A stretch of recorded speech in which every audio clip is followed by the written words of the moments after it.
안녕하세요. 김성길 목사와 함께하는 예수님 이야기 제1단원 이 시간에는 44번째 시간이 되겠습니다. 교재로는 163페이지가 되겠습니다. 자, 지금 우리가 완성된 대속의 법에 대해서 살펴보고 있는데요. 지난 시간에는 이 5개 중에 첫 번째, 예수님께서 우리의 구속자, 우리의 구원자가 되시기 위해서 어떤 일들을 하셨는지, 예수님을 나의 구주로 믿는 사람들은 최소한 이런 정도는 바르게 알고 또 배우고 따라가려고 해야 되겠죠. 자, 첫째는 뭐였습니까? 우리의 구세주가 되기 위해서 예수님이 하셨던 일 몇 가지 살펴봤죠. 기억나십니까? 첫째는 하늘 보좌를 버리시고 이 땅에 낮은 몸으로 내려오셨다. 두 번째는 전능하신 하나님이 이 지저분한 사람의 모습으로 몸을 입고 오셨다. 세 번째는 그리고 이 땅에 오셔서 사람들을 섬겨주셨다. 그리고 세 번째는 죄와는 상관이 없는 분이 죄인이 의인이 되어주셨다. 네 번째는 죄인으로서 재판과 형벌을 받으셨고, 그 다음에 죄인으로서 멸시와 천대를 받아주셨고, 마침내는 죄인으로서 죽음의 형벌을 받으셨다. 이런 과정들을 거쳐서 그분이 인간의 죄를 대신 지고 가신 대속자가 되신 것입니다. 우리는 공짜로 은혜 받아 구원받았지만 공짜로 된 것이 절대로 아니에요. 십자가 생각할 때마다 우리는 바로 이 부분들을 꼭 기억을 하셔야 합니다. 자, 두 번째는 주님이 대속의 제물이 되기 위해서 받아주신 5번의 재판과 형벌. 우리 구원받은 성도들은 최소한 이 5번의 재판 과정은 기억을 하고 살아야 돼요. 예수님께서 세상에 오셔서 참 의인이 죄인이 되셔가지고 죽으셨는데 그 과정을 총 5번의 재판 과정을 거쳐요. 보통 우리가 세상에서 재판을 받을 때 3심 제도가 있잖아요. 1심에서 형벌 받아. 나 그거 불복해. 나 항소할 거야. 2심으로 가요. 그 2심에 가서 또 항소해. 나 이건 도저히 받아들일 수 없어. 그러면 마지막 3심 재판이 어디서 이루어져요? 대제사장이 아니라 대법원에서 이루어지게 되죠. 대법원. 이 기간이 이게 한 달, 2달 걸리는 게 아니에요. 뭐 몇 년씩 걸리기도 하고 그렇죠. 근데 예수님은 하룻밤 사이, 그날 저녁부터 그 다음날 새벽까지, 그 다음날 아침까지, 그 다음날 아침까지. 그러니까는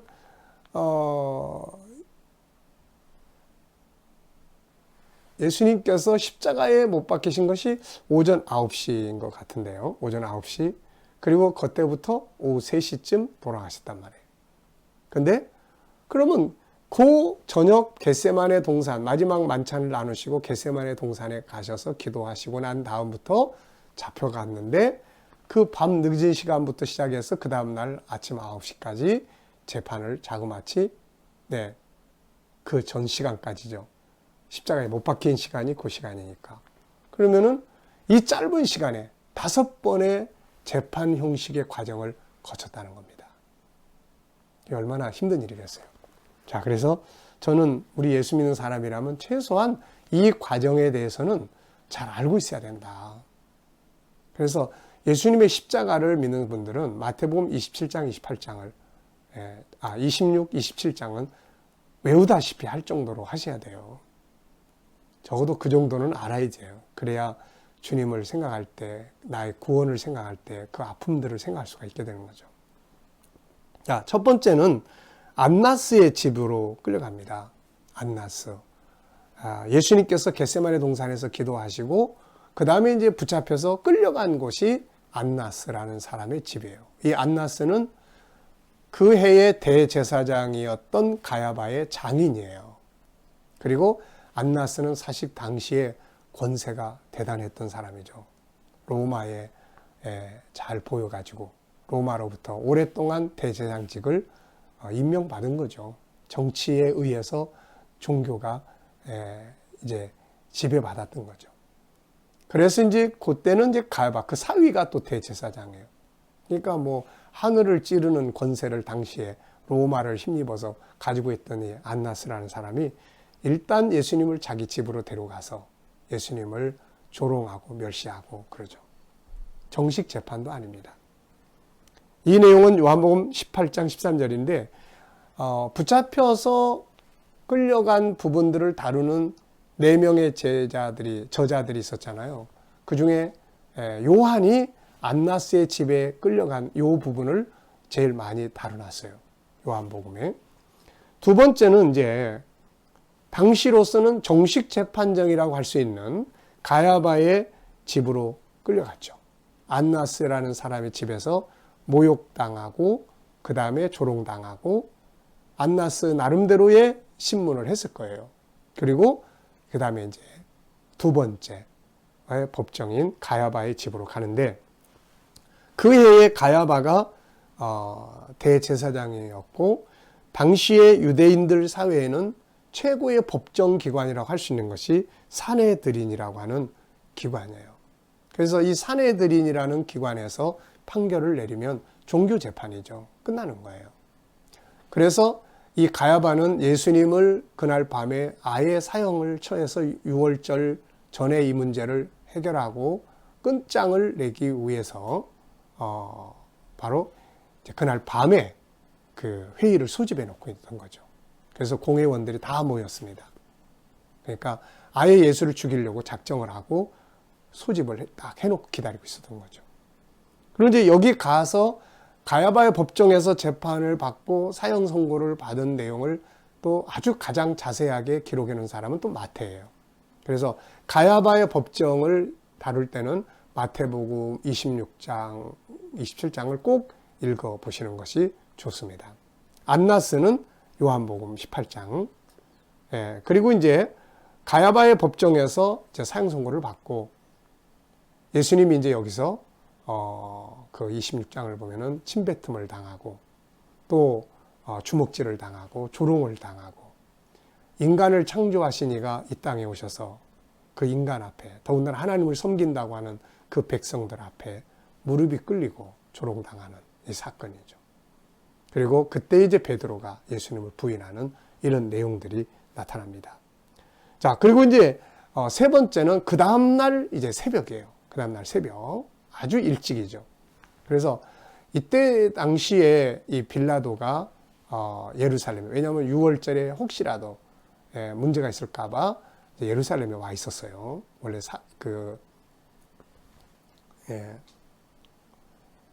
다른 거기가 가이사라에 있었죠. 그 총독부가. 그런데 예루살렘에 이제 내려와 있었어요. 그래가지고 이 유대인들이 자기들이 판결을 내렸지만 이게 종교 재판이에요. 그래서 실제로 사형을 하기 위해서는 당시에 유대 사회를 관장하고 있던 로마 총독의 재가가 필요해요, 이게. 그래야 죽일 수가 있어요.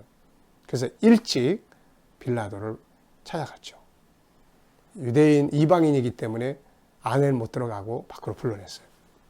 그래가지고 빌라도에게 이제 고발을 하는데 이때 당시에 유대인들이 예수님을 빌라도에게 넘길 때는 종교적인 명목이 아니었어요. 그러니까 아주 참 죽이기로 작정하고 계략을 꾸민 거죠. 왜냐하면 로마는 다신교예요, 종교가. 그래서 하나님의 아들이라고 하는 사람을 재판할 수가 없는 거죠. 실제로 요한복음 18장 19장을 읽다 보면은 이 빌라도는 예수께서 하나님의 아들이라는 말을 듣고 두려워했어요. 네. 이런 상황에서 빌라도에게 예수가 하나님의 아들이니까 죽여주세요, 이렇게 할 수는 없었던 거죠. 그래서 유대인들은 세 가지 죄목으로 예수님을 빌라도에게 고발을 합니다. 이 부분에 대해서는 누가가 또 자세히 기록을 해놨어요. 그래서 누가복음 23장에서 이 부분을 잘 설명을 했어요. 세 가지 제목인데 첫째는 백성들을 선동한다. 세금을 바치지 말라고 한다, 로마에. 그리고 자기가 왕이라고 한다. 이건 로마 입장에서는 용납할 수 없는 것이죠. 근데 예수님은 사실 이런 걸 한 일이 없어요. 요한복음 6장을 보면 사람들이 예수님을 왕으로 추대하려고 그럴 때 예수님은 그냥 피해버렸어요. 또 잘 알다시피 이제 마태복음 우리가 22장이죠. 마태복음 22장. 마태복음 22장을 보면은 사람들이 와서 예수님께 물었잖아요. 가이사에게 세금을 바치라는 것이 바쳐야 됩니까? 말아야 됩니까? 네. 확인하고 넘어갑니다. 네. 22장이에요. 22장 17절에. 세금 바치는 것이 옳으냐 그러냐. 그때 예수님은 뭐라고 그랬습니까? 바치지 마라. 이거 아니거든요. 하나님 것은 하나님께, 사람의 것은 사람에게로. 네. 그러니까 사실 빌라도는 이런 내용을, 정보를 잘 알고 있어요. 그래서 예수님 재판 자체를 꺼려 했던 겁니다. 빌라도는. 또 그 부인도 와서 이 사람에게 해를 끼치지 말라고 그랬잖아요. 그래서 요한복음 요한이 기록한 내용을 보면은, 요한복음 19장을 보면은 이런 말씀이 기록이 돼 있어요. 네, 요한복음, 네. 빌라도는 예수님을 놓아주려고 애를 많이 썼습니다. 예.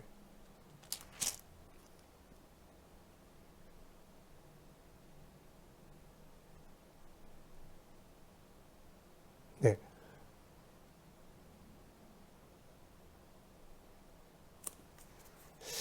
그 말씀을 꼭 확인을 좀 해야 되겠는데요.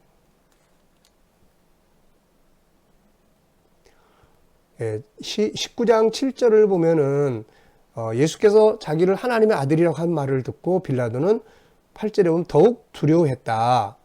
이렇죠. 12절에 보니까 이러함으로 빌라도가 예수를 놓으려고 힘썼어요. 빌라도가. 그러니까 이제 그런 상황에서 예수를 재판한다는 게 굉장히 두려웠죠. 그래서 여러 가지 방법을 했습니다. 바라바를 놓아주려고도 했고.